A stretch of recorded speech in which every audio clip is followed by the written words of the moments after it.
it's just as important, if not more important, to vindicate your brother in blue, to clear your brother in blue, saying, yeah, they were making these outlandish allegations Yeah. that, you know, and no, none of that happened. And we found a camera and it proved that he didn't, touch that woman inappropriately or whatever. He had a partner he was really in love with, and it looked like they were going to make it. He had a little bit too much to drink, Mhm. and he called 911.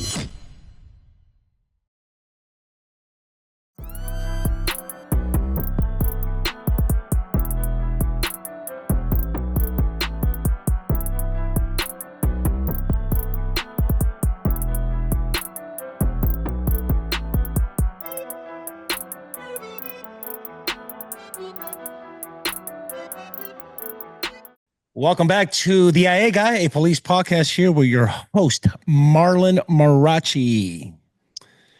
Got another special guest. Of course, I always say they're all special. There's got to be a way of just not always saying, we got a special guest because they're all special. So, but today we're going all the way to Northern California. But I got to tell you, Oklahoma, we have Paco Balderrama. Mi querido amigo estimado jefe, chief, welcome, man. Gracias. Code Thank 6. you very Thanks much. for showing up.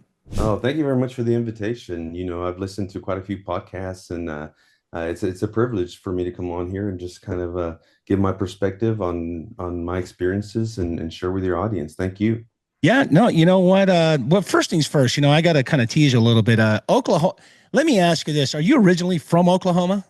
I'm not. I'm originally from El Paso, Texas. Okay, so you're a Texas guy. God's country is what they say. Is that Yeah, correct? God's country it is. Yeah, absolutely. And what made you go from Texas and how did you end up in Oklahoma? Because my understanding is, and where I'm trying to get with this is that Mm. isn't there like Tornadoes Alley somewhere in Oklahoma? Yeah, yeah. Tornado watching's it's a pastime over there, and you get so used to them. I lived there for 27 years, and you get so used to them. Actually, most recent movie, Tornadoes, Twisters. Yes. Twisters, is actually very accurate.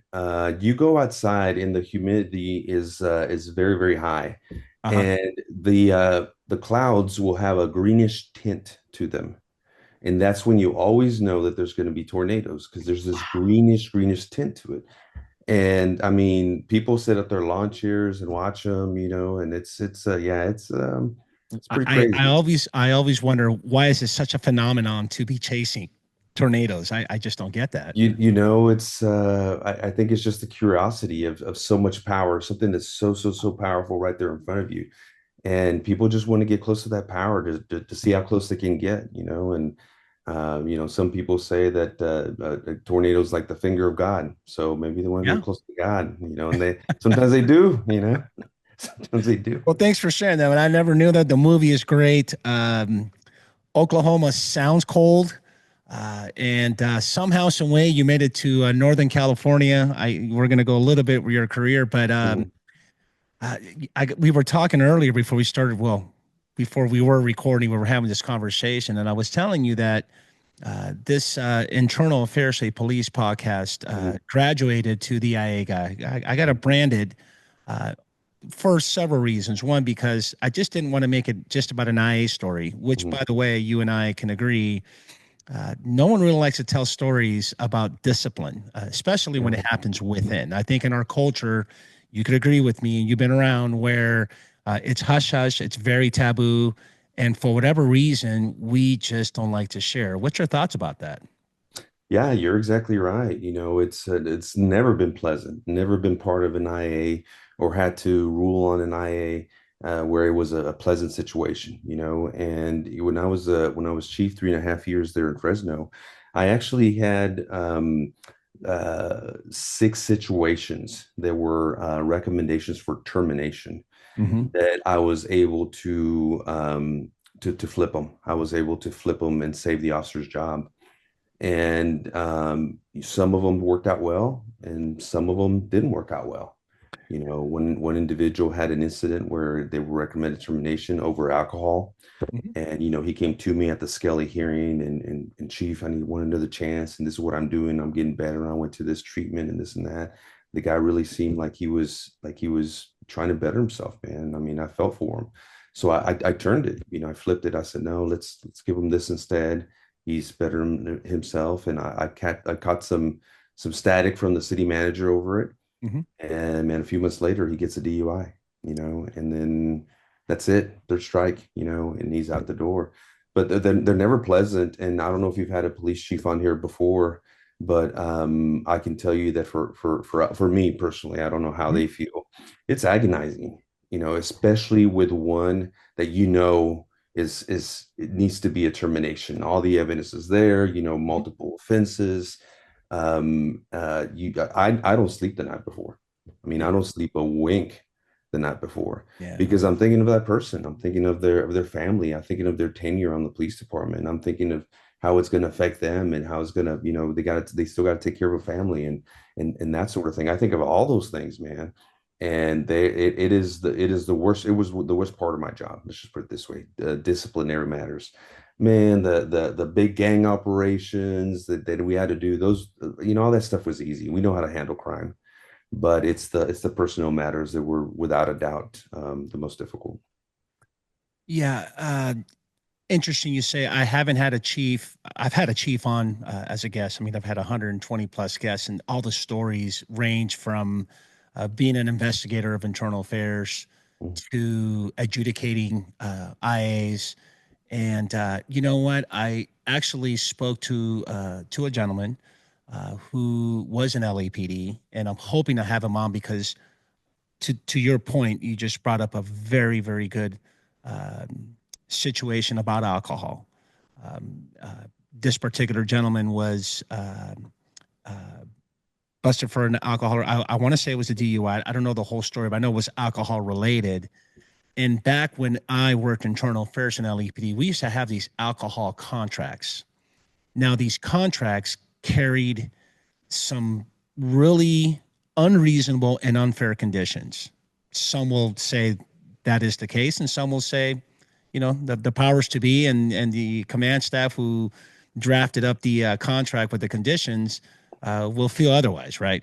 But regardless, so you get a contract and it tells you, and by the way, some contracts had an expiration date and some didn't. Imagine you being a 5-year officer and you got a minimum of 15 years for you to collect your pension and they give you this alcohol contract indefinitely. So for the rest of your career, you can't even walk into a 7-Eleven because there's alcohol within the proximity. So Mhm. again, that's for debate and to dispute, the conditions. However, same thing. This particular accused employee got a second DUI, and you know what? You violated the contract, and you're gone. You're out of here.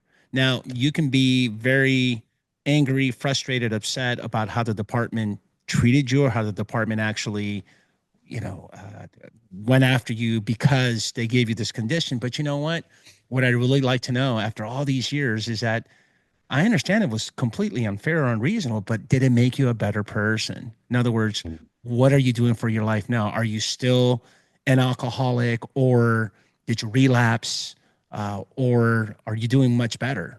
And I know that storm wasn't great that you were writing, but maybe it's for the better. So I appreciate that. I hope one day I do get someone because alcohol right now, and I don't know if you watched the news lately. I know with my beloved LAPD, there's been Mhm. several, Mhm. enough for the chief to send out a special message saying, hey, alcohol related incidents are going to be an automatic border rights hearing, which chances are you're facing termination. What's your Right. thoughts?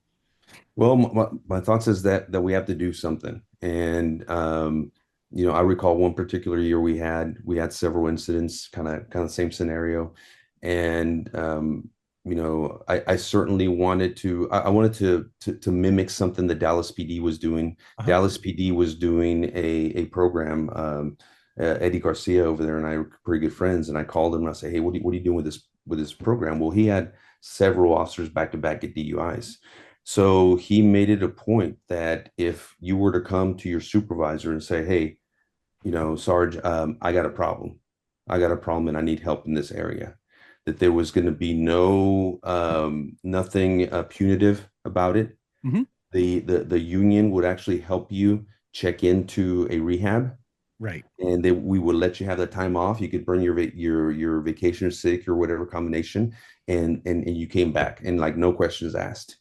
And I try to do the same thing here in Fresno. Say, look, well, what a great idea. You know, if some of these officers come forward and say, look, I got a problem and I need help, and we honor that. No questions asked. Get them into the program. You know, we just want them to get better. Yeah. But it didn't really take here. It didn't really take here. See, the attorneys over at City Hall, they kind of have to bless anything that is Right. Right.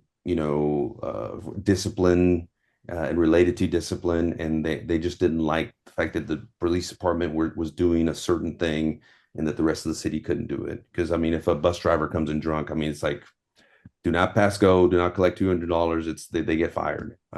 Yeah.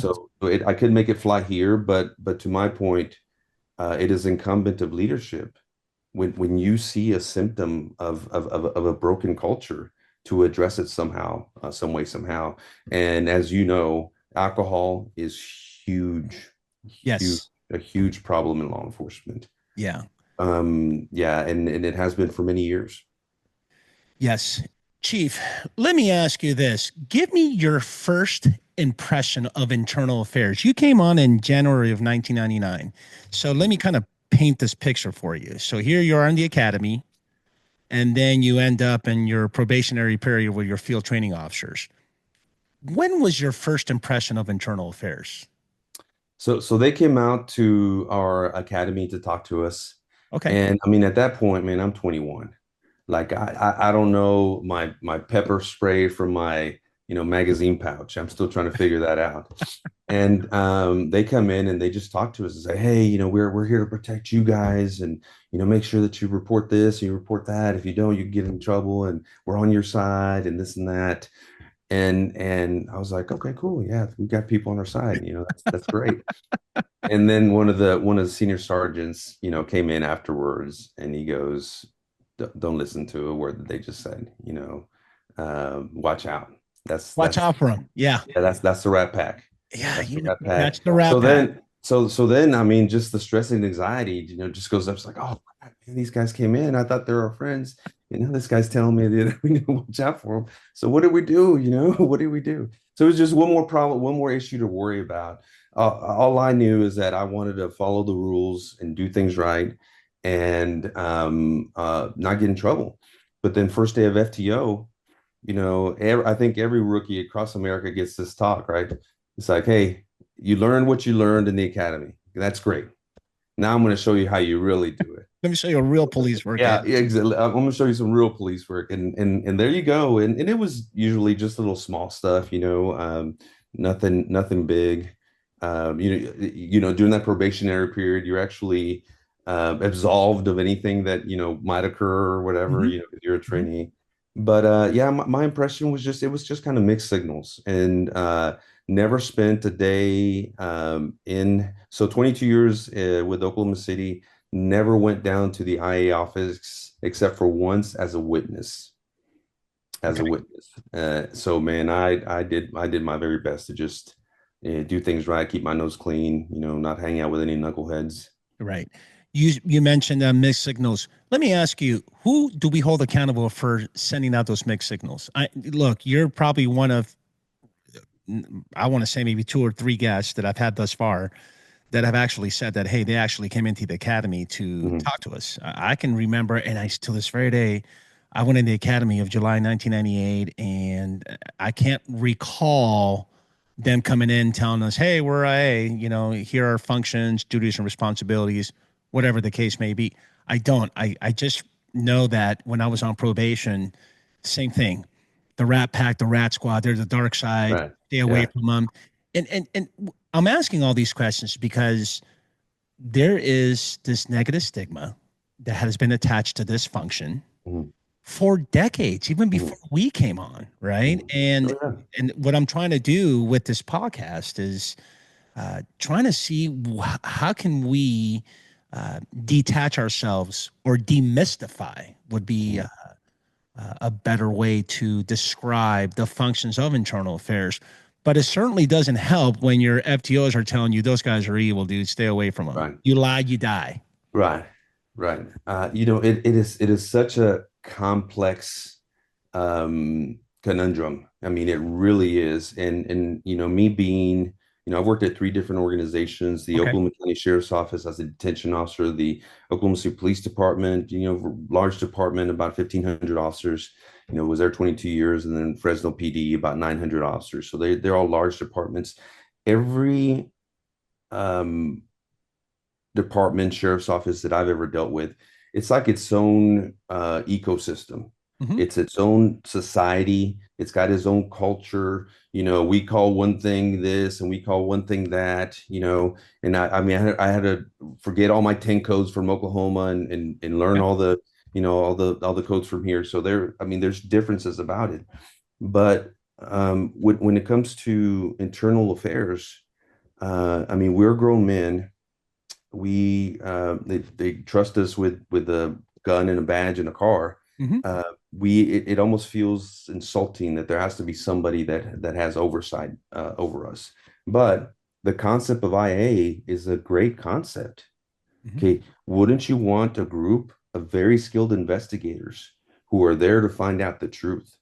When some person wants to point the finger at you and say, "Hey, he called me this, or he did that, or or whatever," and you're like, "No, no, no, I didn't do." Don't you want the best detectives who can find the truth and clear that officer? The answer is yes.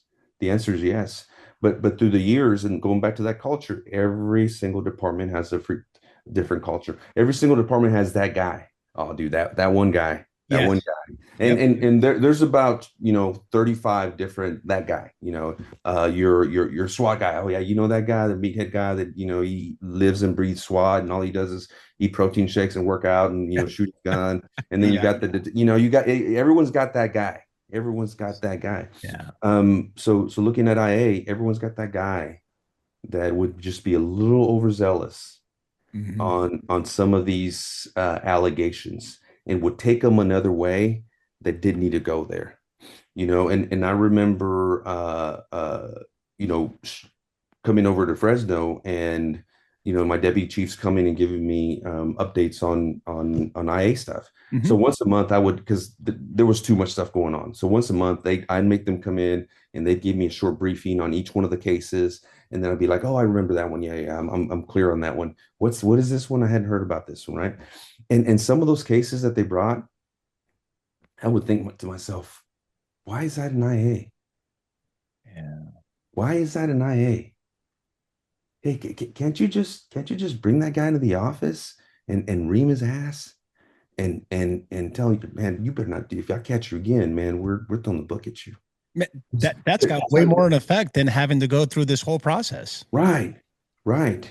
And so I was a little bit floored and surprised by all the nickel and dime IAs, Yeah. or the stuff that will get punted to IA. I'm like, that can be worked at the division, Yeah, man. worked by Have some by their discretion. sergeant, Yeah, have some right? discretion to make a decision. Because even when I grew up policing, in the early 2000s, had great supervisors, and yeah, more than once. Hey, get over here. Hey man, when you went in that door, you don't check this and this. Better watch out, man. You better knock that off, or you're gonna get written up. Yeah. Oh, yeah, absolutely, yeah. But that was a learning experience. I never forgot that. I can go back and actually tell you each of those incidents and what they involved because I learned my lesson, right? Yeah. If that would have turned into an IA experience where I'm in the hot seat or waiting months to figure out what's going on, and the stress and the toxic stress and the anxiety of not knowing if I'm going to have a job, ooh, it would have been the complete opposite. I Yeah. mean, learned experience and toxic stress, don't know what's going to happen to me. I Yeah. mean, two extreme ways of learning. One doesn't work. Yeah. No, 100%.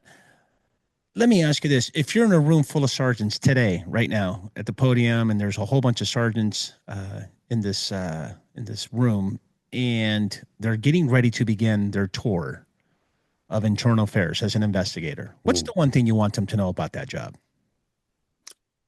I would want them to know that their number one job, their number one goal is to find the truth. That's it. Mhm. Their goal is not to prosecute officers or adjudicate officers on whatever the allegation. That's not the goal. You don't get a toaster for having the most adjudications every month or whatever. Mhm. The goal is to find the truth. To find the truth. Once we know the truth, then we can appropriately adjudicate that. And remember that it's just as important, if not more important, to vindicate your brother in blue, to clear your brother in blue saying, yeah, they were making these outlandish allegations Yeah. that, you know, and no, none of that happened. And we found a camera and it proved that he didn't, touch that woman inappropriately or whatever. How is that, accused officer going to feel? Man, they vindicated me. They vindicated me. Instead of, man, if I don't get you on this, I'll get you on that. Yeah. Okay, so you can't pin me on the one allegation. So you got me because I didn't put my seatbelt on when I drove three Yeah. blocks. Policy violation. Right. Yeah. Uh, I always thought those were little, kind of, chicken, you know what? Yeah. No, But I'll say it for you. Chicken shit. Don't worry about yeah, it. I yeah, got you, man. I got your yeah. back. So But that's what I would tell them. good. I would put things in perspective. In Oklahoma City, that was considered an admin job. Yeah. So you wanted to have a admin job to put on your resume to get that promotion. But at the same time, when you screw up in IA, that's a big deal too. Yeah. If you screw up a case, the commanders are going to notice, and you're going to be out of there. And all of a sudden, your one chance to step up at the plate, you struck out. You struck out. Yeah. You know what? You bring up such a good point because you mentioned earlier about the skill set. And I would hope that everybody in that room, the one thing I would want you to know about this job is, you know what? You better have your A game. You better Mhm, game up, man. You better be a good investigator. mhm, And what does that look like in terms of working this assignment? I don't know. Maybe if you were a homicide detective or investigated a lot, that under your belt, it's definitely going to benefit you to do this job because you know how it goes. Sometimes you get voluntold to go to IA, mhm. and then some are just going to send you to IA. Uh, to be quite honest with you, I don't know what do you think about this though. I'd rather have someone who's gone through the whole process to be an IA investigator because he or she knows what it's like. Hey, it's like getting pepper sprayed at the academy, right? And that's why they do it, right? Before you subject some poor, Yeah. citizen with this stuff, we're gonna do it to you first, so you know exactly what to expect. That's not a bad idea, Yeah. and It depends, obviously, on the circumstances. uh, yeah, and the stigma that goes with it as well is a Yeah. little bit unhealthy and not fair. Yeah. Just because you go to IA doesn't mean that you did something. 100%. And I was listening to one of your earlier podcasts and talking about that, that new law that came out of one of the prison systems that, when they tell you, hey, don't talk about this. Well, that's Yeah. actually a violation of your laws, of your civil rights, really, freedom of Gag speech. You order. can talk to whoever, right? Yeah. To do a gag order on an IA case. But here's the thing: the officers get upset because everybody knows, Oh, right? 100%. How does everybody know? Because people talk. Yes. Rumors People start, man. talk. I used to tell my team, I'm like, hey man, Twitter ain't got nothing on us, man. Twitter ain't got nothing on us. I guarantee you right now, we just found out. I guarantee you, Southwest knows, Northwest knows, Central knows, everyone knows. Everyone knows, Eh, and we're our own worst enemy on that, man. yes. We do it to ourselves all the We time. gossip, like we're 60-year-old ladies sitting outside the, park, big time, and we talk about each other, and we make it worse. We make it worse because in law enforcement there's also cliques. Remember, Mhm. it's its own little bioorganism. It's its own little a village, and you got cliques, and you got people talking, and they get it all wrong.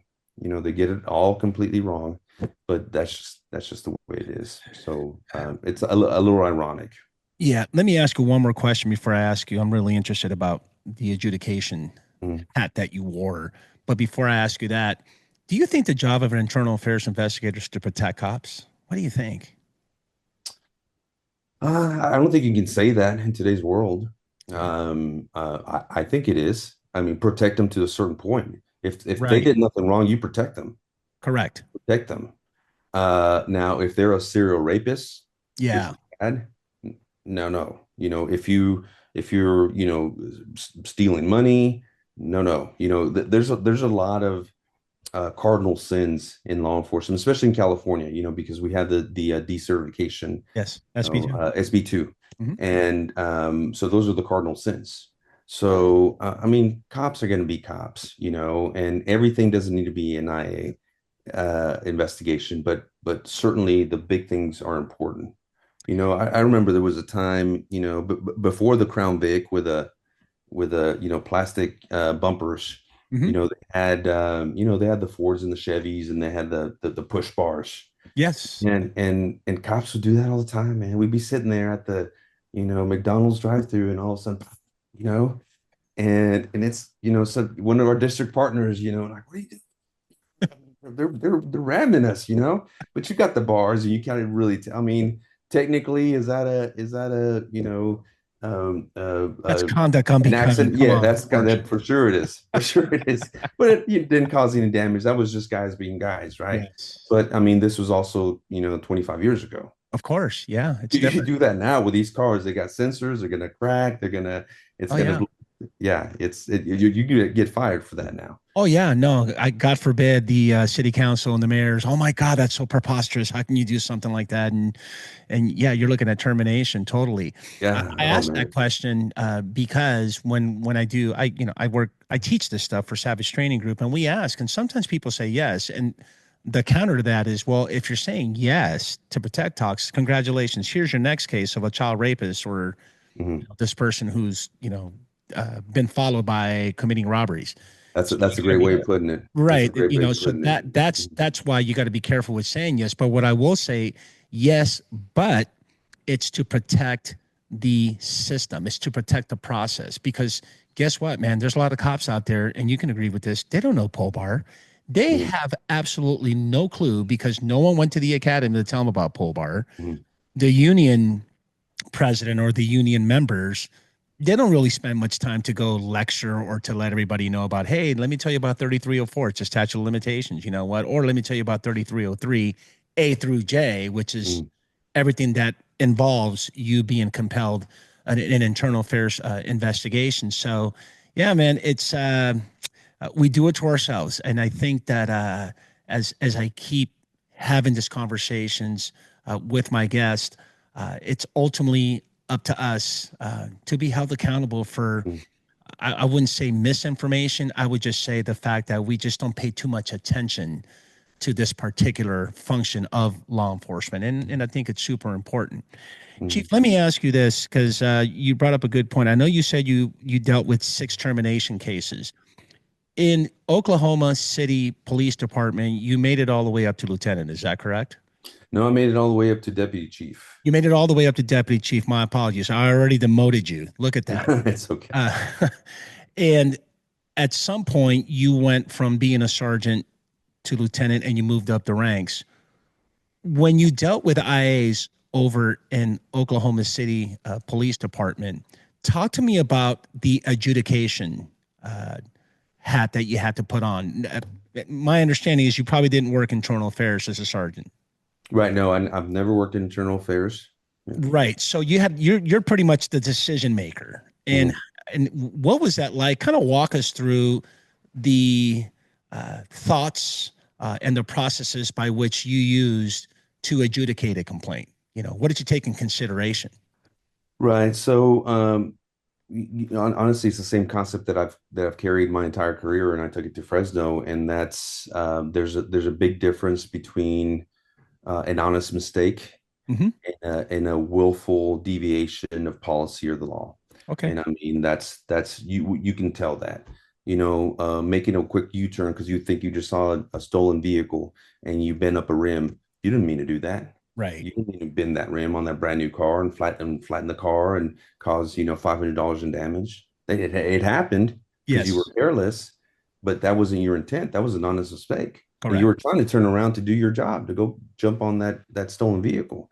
I would have a lot of leniency on things like that. That would be a written warning, and send them to back to the training center to do some remedial training on driving. Anything that dealt with driving, I always send them to remedial training for driving. But when you look at something that is either criminal, that's a big deal. If it's Of going to be course. criminal, it's going to be a big deal. But if it's going to be something that uh, a cardinal sin here in California, excessive force, Hmm. being deceptive, lying, uncooperative with the investigation, things like that. I mean, those get very, very serious. So, one of the things you have to really separate yourself from is your friends. Yeah. Once you make captain, once you make major, deputy chief, you have your buddies that you grew up with in the academy or whatever. But things change. They just do. You don't really want them to, but in order for you to do your job, they just have to. They have to change Yeah. because all of a sudden you're putting the integrity of the police department Hmm. above any one individual. Yeah. One individual, there's no one person that is bigger than the entire police department, than what we stand for, than the city, than who we represent. And if it's one of your buddies and they did it, you still have to lay down the rules and go through the adjudication process. And if that means days on the ground, and that stays on the grounds. If that means termination, then it's a termination. Yeah. Let's move on to an IA story. What I like to do is kind of propose this particular question and kind of follow me with this. You've had 6 termination cases, and you and I can agree that the punishment's not really the penalty. The punishment is the process. Oh, it's a grueling It's a process. And, grueling and just process. for clarify, I had six that I reduced from a termination to something else. I've I've 100%. had I've had probably 25. Oh no, 100%. I'm focusing on these termination cases that Gotcha. God bless that they actually Mhm. you did what was fair, what's reasonable, and what's just. I get that part. What I wanted to get to, knowing that the process is just so long, as you reflect on it today, we're having this conversation. Is there anything different that we could have done in that whole process from the time that the accused employee found out and was aware of his or her IA to the time that you were actually analyzing and examining this case to come up with an adjudication? Could have been shorter? Or did we wait too long? Or is there anything that we could have done different? Or maybe not. I don't know. That's an interesting question because if I go to my IA guys and say, "Hey, man, these guys are waiting too long. You Mm-hmm. guys need to step up your game, man. I don't know what you guys are doing back here. Got your feet kicked up. Pronto, man. Get on these cases. I want them cleared out." And we do have standards. Like you want it done by 90 days. Okay. Well, 90 days, if you're under the gun, it's still a long time. 3 months, Yeah. not sleeping is still a long time. But hey, at least we have a standard, okay? Because Mhm. other places don't. But if I push these guys too hard, then they're gonna make mistakes. And if God, they make mistakes, it's gonna lessen the integrity of the investigation, the quality. and they may screw it up one way or the other. So Yeah. I was always very careful not to go in there and like I would say it to myself and say, "Man, these guys are taking forever, man. It's Yeah. like 6 months ago." But I wouldn't act on it because I didn't want to pressure them because you know what? If they know that I want them faster, they're going to do them faster, Yeah. and they may not be as good. And you know as well as I do that these defense attorneys, they'll take a misspelling and turn it into, well, that officer's incompetent. No, he was typing fast because the chief said we had to knock him out in Yeah. 60 days instead of 90. Yeah. But I've also listened to your show and listened to situations where this has happened, where certain commanders who were not ethical people, and in that chain would make them wait Yeah. on purpose, would make them sit there for 7 hours, and oh, we won't need you today, just to jack with them, just to jack with them, Yeah. or would hey, I'm just going to stay on my shelf for a little while. Yeah. I mean, there's no excuse for that. I used to have a real forgetful major, And we were doing this project. I was working in police community relations. We're doing this project to do like a partnership with the Boys and Girls Club for this big park. And man, I was on top of my stuff. I had all the proposals, sent the file over there. Uh-huh. I don't hear anything for 2 months. And then he calls me and he's like, "Hey, Paco, where's this thing? I assigned it to you." Well, I'm like, "Sir, I sent it to you." And well, no, you didn't because it's not here. Man, I go to his office and he's all looking around and I see my freaking file up on the shelf collecting dust. And oh man, I was so like I Yes. grabbed it, I studied it up, I said, "Here you are, sir." But in my mind, I'm saying, "You dumb Yeah. SOB, it's been right here the whole time, man. I don't forget about stuff. You forget about stuff." Yeah. Yeah. So yeah, I mean that's just the thing is that you want them to be competent, you want them to be on top of things. So it's we haven't figured that out. Maybe, and honestly, I say maybe um, artificial intelligence may have something to do with that. They have programs now that will go through thousands and thousands of hours of body worn camera video Hmm. and assess everything from, you know, if you're yelling, if you're speaking softly, if you're speaking rudely, how many F bombs you're dropping, it'll analyze all that. Where a sergeant, forget it, man. That's just impossible. I Yeah. mean, I couldn't do that. I couldn't sit there and just listen to hours and hours and Yeah. hours of video and try to notate, by the second, I wouldn't want that job. Yeah. No, totally. So you got to look at technology to make those improvements too. Right. Any lessons learned from the time that as you dealt with these IAs It that you can just you think treat of? them as individuals. A long time ago, I learned that you don't treat people the same. You well, treat everybody the same. No, you don't treat people the same. You treat people differently because they're different individuals. The way I communicate with you may not be the same. You treat them all fairly, Yes. but you don't treat them the same. Hmm. So each case is its own case. You don't treat it the same. There's history. What kind of officer is this? And those are some of the things that I would ask. They bring me one, and I'm like, "Oh, not him." You get those names that you hear all the time, and You're you're like, like, "Oh, oh, I know. What's his name? that freaking guy." Every other month, there's something on that guy. So I knew his reputation, right? But when I get somebody that I didn't know, and I'm like, "Well, tell me about this guy." Well, man, this guy's he's a good dude. He's worked here, he's worked here, he's never had any problems. He's done this, and I want to know about that individual because I think that's worth something. Yeah. I mean, I'm sorry if you're that knucklehead that's been in my office 5 times, and this is the sixth, and this time it's a cardinal sin, you're Yeah. gone. Like I know what kind of person you are. But if it's that person who's never been in trouble, we had one case in particular. Really loved this guy. He was a former SWAT guy, and I went and trained with the SWAT guy, so kind of connected with him. And this guy was up for termination.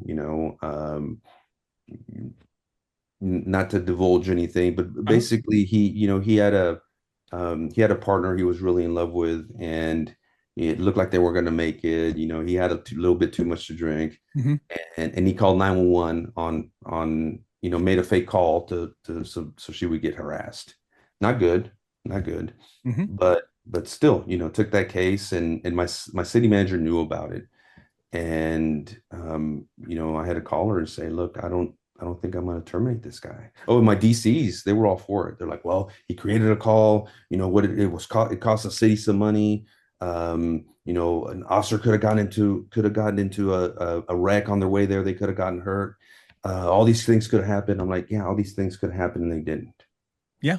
And I mean, this guy's got 30 years, been a SWAT guy for most of it. He's been a trainer. He's been an FTO. He has a stellar career. Yeah. He had one bad day, man. Yeah. And we're gonna cut him out the knees. Always, Yeah. man. He had one, and that's exactly what I told city manager. He had one bad day. He had one bad day where, a little emotional because he and his girlfriend were working out, had one too many, and he thought he regretted it. So Yeah. what was beautiful about this case is that he came into his skelly, and he didn't come in asking for his job. Hmm. He came in just asking for a little bit of time to get his legal matters situated so he could retire and get a little bit of money. Right. And I told him, I said, "Well, I don't want you retired.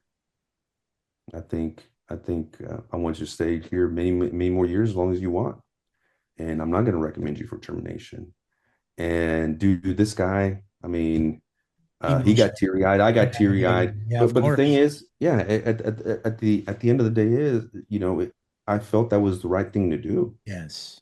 I don't think anybody should be demonized for having one bad day. Yeah. Well, I've been in that spot where I've had a bad day. yeah, Doesn't make me whatever. it doesn't define you It doesn't define you, and it shouldn't or your define you career. or your career. But you know what? The world will try, and the media will Oh, try, and the community will try to define you by that. oh yeah. And it is amazing how um, judgmental they are Oh, and well, yeah, unforgiving they are of course. when most of them have done the same thing or worse. Mm-hmm. Mm-hmm. I find it hyper hypocritical Ugh, to I, have that type of mentality. And honestly, since I've been in those shoes, you're going to find this kind of curious. uh-huh. I'm not a judgmental person. Hey, geez, this happened. Okay, well, show me the stuff. I'm not going to prejudge it before I get. I'm not going to Yeah. judge that person before I get it. Show me it happened, or show me it didn't, or whatever. I don't know the guy from Adam, and I'm certainly not going to judge him. I'm not going to unfairly judge them before that, because it's not personal, man. It's not personal. Yeah, you know what, man? You just kind of almost took the words out of my mouth. And I've been saying this a lot lately is that, you know what? In our profession, hypocrisy, it's at its ultimate highest level. We are such hypocrites. We claim that we're this thin blue line, that we are one big happy family. And come Thanksgiving, we all do the potluck, bring in your favorite Mm, dish. Hey, you know what? It's Wednesday. Get off early because you work hard. Leave early. Everybody gets out. And then comes Christmas. We all wear the command staff will come in and wear the Santa hat. Hey, you know what? I'll work your shift. Go be with mm, your family. mm, But you know what? Marlon, Paco, you guys got an IA. And now I can't talk to you. mm. I have to disassociate myself with you. And the shittiest part about it is that I can't talk to anybody because you order me that I'm not allowed to speak to anybody besides my attorney, my rep, or Mhm, my commanding officer, and that's the gag order that, we talked about it. We teach where mhm, it doesn't really exist anymore. mhm, However, or I shouldn't say it doesn't exist. It's been challenged. But yeah, man, you know what? You're speaking amongst what I should say is that your voice echoes with many people who are going to watch and listen where we can do better. And the reason why I asked about this long process when you're sitting there in your office and you're getting ready to adjudicate these, specifically these termination cases, because mhm. that's serious, man. You're going to lose everything. You know what? Maybe, perhaps, the IO could have called the accused and say, "Hey, man, check this out. I just got done finishing writing it all up, paraphrasing it. I'm going to send it out to the next level review. Hey, accused, you know what? In about 2 weeks, the captain's going to look at it. Mhm, Hey, accused, you know what? We're going to meet with the chief and give him an update, but chances are you're going to be Skelly pretty soon. You know, mhm. hey, accused, you know what? Your Skelly's been set for this date. Is there anything you need? That is not keeping someone in the dark, Right. especially when we can agree that even since our days in 1999, right? Mhm. No one really tells you about the process. So it's kind of Right. like you're walking into something that you don't even know about. What do you Yeah. think? You know what, Marlon, you asked about keeping officers informed, and I do remember an incident that happened a couple of years ago where a group of officers who were part of, a uh, neighborhood safety team, Uh-huh. DST is what they called them, and hard charging officers. They're out there, shaking the bushes and getting the bad guys. And there were some pretty serious allegations made, by a woman on these officers in particular. So it was looking kind of bad. So we had to put them, on the ground. We couldn't have them out there until we found out more information. And initially, the information looked really bad. Hmm. It looked like they were being deceptive. They were hiding something. Body cams were turned off. So I was pretty nervous about that one. I was like, Hmm. man, it's not looking good. Well, once we went off and split the investigation, and I had theirs, and sex crimes had theirs. And they obviously the criminal case takes precedent, and then the IA case is secondary. Mm-hmm. Well, my IA guys are really good, and they started finding out some poking some holes in the case itself, to the point where it didn't look like it was a criminal matter, and it didn't Mm-hmm. look like it even happened at all. So I had this officer in particular had was married to another detective, and I saw her in the hallway. Hey, how you doing? This and that, and we wouldn't talk about the case, but Okay. we're hanging in there, this and that. I get it, and how's your husband doing? Not very good, and blah blah blah. So that kind of, I carried that with me. So Yeah. the next time I saw the guy, and I was thinking, man, I'm gonna get in trouble with the city attorney, but whatever. I went up to him and I just looked at him straight in the eye, and I said, hey man, hang in there. It's gonna be okay. I'm telling you, it's going to be okay. So I don't know what everybody else is telling you, but I can't talk to you about the case, but I just hang in there. Going to be fine. All right. And like he got it. Like he Yeah. got it. A little teary-eyed. Oh, He got 100%. it, and I was like, cool, cool. And yeah, I didn't want him wondering for another 2 months, when his wife just told me that he wasn't doing very well. Yeah, know, man. Yeah, that, man. that I that hear that you, man. that'll ruin an officer for the rest of their career. So yeah, I think we can do much better job of keeping these officers informed. I think they have a right to know, and we can make this process better. Spot on, Chief. You know what? Thanks for sharing that because there's someone out there that's watching or it's going to listen who's going Mhm. through something exactly what you just described. And that goes a long way. Mhm. There has been cases in the past, and as much as sad as for me to say this, that something in the future is going to happen where someone's going to have suicidal ideations and just lose it all because Oh, they're it's happened. lose It's everything. it's And it's it, it, happened and it's it's happened. happened. And the saddest part about it is that, it won't be the last time. And, one of many reasons to have these conversations. And I appreciate you sharing that with me. Speaking of, let's go with worst incident in your career. Worst incident in my career. That's actually pretty easy because it happened very early in my career. Mm-hmm. I had maybe 6 months on, man, maybe four, maybe not even six. Mm-hmm. And You I were was green, working, real green. yeah, real green. Still trying to figure out. Half the time I took out my magazine, half the time it was my pepper spray. I just got it wrong 50% of the time. But I was working in Oklahoma City, an old district, which was called Will Rogers. At the time, it was central downtown area. It's pretty rough at the time. It's a lot better. It's been gentrified or whatever, Mm-hmm. but it was pretty rough at that time. And we got a call of a stabbing, and it was myself, and it was my one of my partners, Jared Elliott. He's still there with the police department. And sure enough, there's a guy on the ground, stabbed. And the suspect is just sitting there with a knife. He's sitting on the curb, the knife's on the ground. So it turned out the suspect wasn't all there. Mm-hmm. He had, in his craziness and his own, ideation, he thought that this guy was messing with his wife. They worked together, but they were actually coming over to the house to have a little birthday party. Mm-hmm. When this guy went nuts, started chasing him, caught him from behind, cut him ear to ear, Mm. and there it is, right? So we go to the guy, with a knife, and he gives up. He gives up. He doesn't put up a fight. We cuff him. We got the knife. So then I run over to the guy that's been stabbed, and never seen anything like this. Pretty sheltered kid, and that was the first time I saw somebody's life leave their body. Mm. He was still kind of gargling, the blood everywhere, and I'm holding him, and I could tell. I mean, you just know that his life is leaving. There's nothing for me to do. The CPR, Right. there's nothing for me to do. He's cut ear to ear. Well, this was all happening in real time. No time to put up crime scene tape. So guess who's coming? Because they're worried and they were looking for him. A full van with a mom, who's the wife, watching, and all of his kids looking out the window, passed right in front of us because we didn't have enough time to put a crime scene tape. And the shock of this guy being stabbed the way he did and dying, and the side of his family, his wife, and I think he had three or four little kids, seeing that. I mean, you could see their little faces through the windows of me with their dad. Oh, it was horrible, man. It Yeah. was so horrible. And I mean, that happened in early they see started the academy in 99. So that happened probably the fall of 99. Yeah. And I've never gotten that out of my head.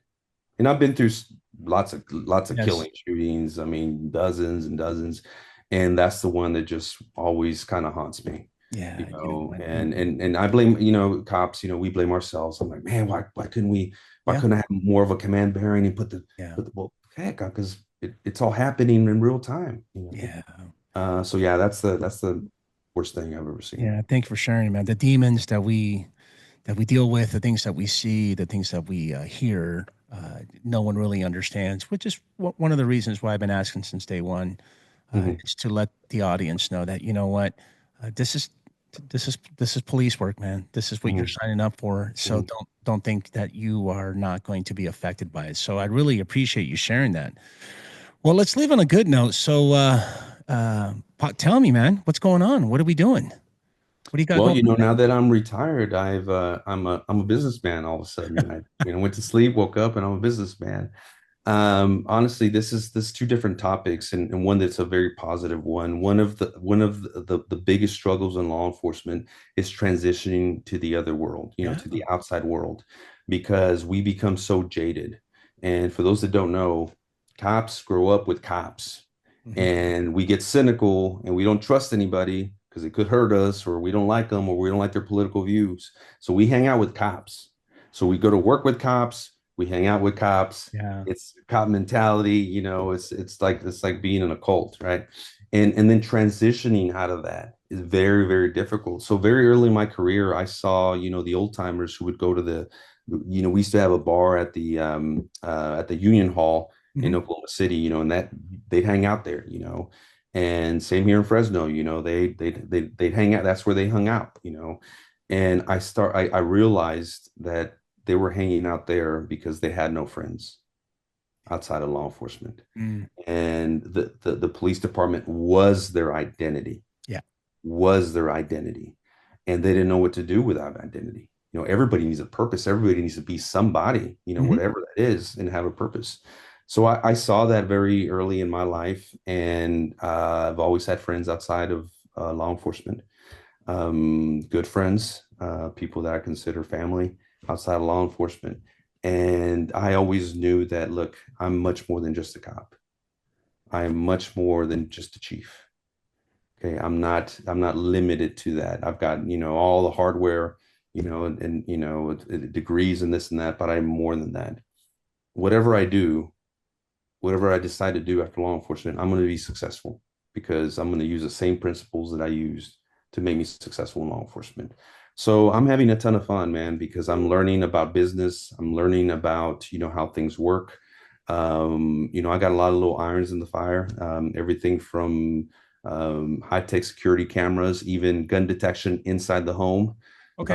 that we're about to launch with one of my companies to another company where I'm working on a wealth management system, kind of like a competitor to Robinhood, Okay. uh, and it's focusing on underserved communities. So you all can also teach them financial literacy, Okay. and they can invest as little as $1, as much as you don't have to be a JP Morgan $100,000 investment type of thing. So we're looking to launch that here in this next year. Been doing consulting, public speaking. So I love the podcast because they just kind of keep me sharp. So I've Yeah. been doing a little bit of public speaking and also just sharing some of the things that I was successful at. When I was here in Fresno, literally we went from 74 homicides, which is a lot here. I know it's not a lot in LA, but that was a 25-year high my first year, Yes. to 30 this last year. So literally cut the homicide rate by about 60%, and everything else went down with it. We hired more officers during the pandemic than we ever did. Wow. When departments couldn't hire anybody. I mean, we hired 320, but in the time I was there, brought in a bunch of technology. So we did a bunch of things right. So I do some consulting to some smaller Good. agencies on how to get that done. And about another little thing or two out there in the works, but I'm having fun with it. That's awesome, man. Hey, I got to get you in the studio when you come down to LA, man. Oh, next time I told you if we have fun on the first one, I told you I'd come down on the next one. We're gonna Yeah. have some fun. Absolutely, Chief. Thank you for everything. Hey, look, we're gonna wrap it up pretty in a bit, but before we Okay. do that, to conclude, I leave the floor up to you to give any advice for anyone who wants to come on the job to become a police officer. What advice do you have for them? Um, keep a solid core group of people that are your supporters. Everybody needs to have somebody to help them. You got to have a support system, or you're not going to make it. You're not going to make it in life. You're not going to make it in police work. It's just too difficult. Be honest with yourself and be honest with people. Mhm. Be willing to talk about the horrific things that you've seen, because when you talk about it, you download it Yeah. instead of suppressing it. Mm, good It's advice. proven that when you suppress things and you suppress things and you suppress things after so many years, they're not gone. You just got it hidden in the deep recesses of your brain, and they're going to come out.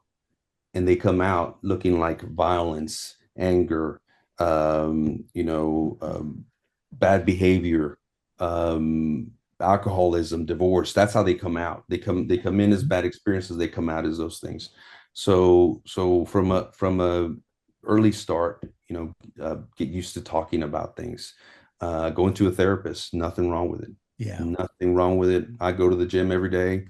I try to go to a therapist, once every other, couple weeks. Mhm. So take care of yourself and know that you're not invincible. You'll think you're invincible. I thought I was invincible. You thought you were invincible. Yeah. But you're really not. You got to take care of yourself. But something else too, most of my career has been in leadership, and I can tell you that leadership is extremely, extremely hard. One of the things that amazes me about the LA area are the leaders that have been there. Mike Moore, the LAPD chief that just retired. I mean, he is a wonderful friend of mine, a mentor, somebody that I can text right now and he will text right back. I mean, he is a genuine, genuine man, and I learned a lot from him. Jimmy McDonald. I know him very well. Another one Yeah. of my mentors. I mean, LAP's had it good the last two chiefs. I don't know the ones before that, but I can tell you that those two gentlemen are gold. They are gold. Yeah. And then you got Robert Luna as a sheriff. Robert Luna, is an amazing person. I think of him like my uncle. So leadership is also important. And officers that, when I was an officer, I didn't know what the chief did. I didn't care what the chief did. I just know we blamed him for everything. Something went wrong. My car sucks. Equipment sucks. I blame the chief. Yeah. But for me, I tell my officers, I'm like, man, I 3.5 years, and I gave it blood, sweat, and tears. I gave this place my soul. I agonized over every termination. I cared about every decision. Yeah. Every decision was meant to better the police department. And I always told them, I said, just remember this: whenever you do something great, you will always get all the credit. Always get all the credit. But when something goes terribly wrong, it's my fault. I'm the backstop. It stops with me. And I think a good leader will do it that way, because you're there for your people. You're there to protect them. You're there to give them the best working conditions you can. There to give them the best equipment that money can buy and the best training that you can have to make them better cops. Why? Because the job is important. Yeah. Because we're in the business of saving lives. We're not making Oreo cookies on a assembly line. We're saving lives. Yeah. We are. So it should require the best equipment, and it should require the best training, and it should require the best mindset. So self-care, self-care, and take care of yourselves, and be true to yourself. If you say you're going to do something, do it. Um, and I think most cops do. Yeah. I think the amount of those cops that are make for interesting stories, I think they're less than 1%. The majority of the cops out there are just phenomenal people. Chief, mi querido hermano, mucho gusto de conocerte. Igualmente, gracias por la invitación. It's been quite a I feel like I've known you for all these years, and hey, man, you're always welcome to come back. And yeah, I think we can check off the box. We had some fun, and I got to get you in the studio next time No, you're. I'll come in. I promise you. I'll come in. I'd love to go down there and visit Southern Cal and spend a couple of days down there. So I'd love to do that. And thank you for what you're doing, man. Thank you for this open dialogue of a very important topic. Yeah. To every police department in America. As I told my cadets a couple of years ago, it's like, hey, the world needs us now more than it's ever needed us. Yeah. At the peak of the crime wave, at the peak of COVID. Hey, don't think you're not needed. I mean, the world needs us now more than ever. Yeah. So, Absolutely. we want to attract those good cops. You got it, brother. I'll get a hold of you. Thank you for everything, and we're Thank you. gonna wrap it up. And like always, please be safe out there, and don't forget to go Code 6. Thank you.